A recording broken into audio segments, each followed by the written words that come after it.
बिस्मिल्लाहिर्रहमानिर्रहीम।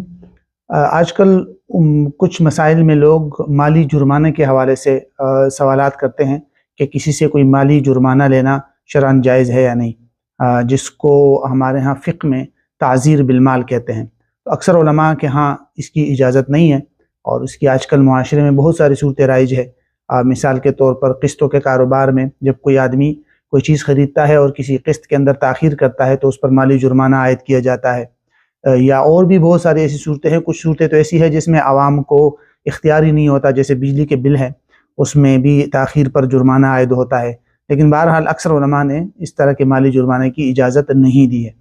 अलबत्ता एक और चीज़ है जिसकी इजाज़त दी जाती है और वो है हकीकी नुकसान लेना, एक्चुअल डैमेजेस आप ले सकते हैं। इसको एक मिसाल से आप समझ लीजिए। मिसाल के तौर पर मेरा किसी आदमी के ज़िम्मे लाख रुपए का कर्जा है और वो कर्ज अदा करने में टाल मटोल से काम ले रहा है, बल्कि नहीं दे रहा, तो मैंने उसके खिलाफ अदालत में केस कर दिया और उस केस के नतीजे में अदालत ने उसके खिलाफ फैसला जारी कर दिया।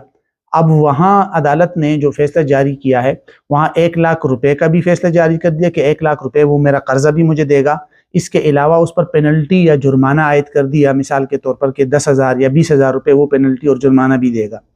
अब ये जो जुर्माना है ये तो माली जुर्माना है, ये लेना तो जायज़ नहीं है। सिर्फ़ और सिर्फ मैं अपना 1 लाख रुपए कर्जा ले सकता हूँ, लेकिन उसकी वजह से मुझे अदालत जाना पड़ा और केस करना पड़ा, वकील की फ़ीस अदा करनी पड़ी, तो वो जो हकीकी ख़र्चा मुझे उठाना पड़ा है वो मैं उससे इजाफ़ी ले सकता हूँ। मसलन अगर वो जो 20,000 रुपये इजाफ़ी माली जुर्माना है वही उतने ही मेरा जो है केस के ऊपर ख़र्चा भी आया है तो वो मैं ले सकता हूँ, लेकिन अगर वो उससे इजाफ़ी है तो वो इजाफ़ी मैं उसको वापस करूँगा। तो ये दो चीज़ों में फ़र्क समझना ज़रूरी है कि जो भी इस तरह की सूरत हाल हो वहाँ अगर आपको हकीकी मानों में उस आपके उस मक़रूज़ या किसी आदमी की वजह से कोई नुकसान उठाना पड़ा है माली, तो वो तो आप उससे ले सकते हैं, लेकिन उससे इजाफ़ी जो जुर्माना उसके ऊपर आयद किया जाता है उसकी शरअन इजाज़त नहीं है।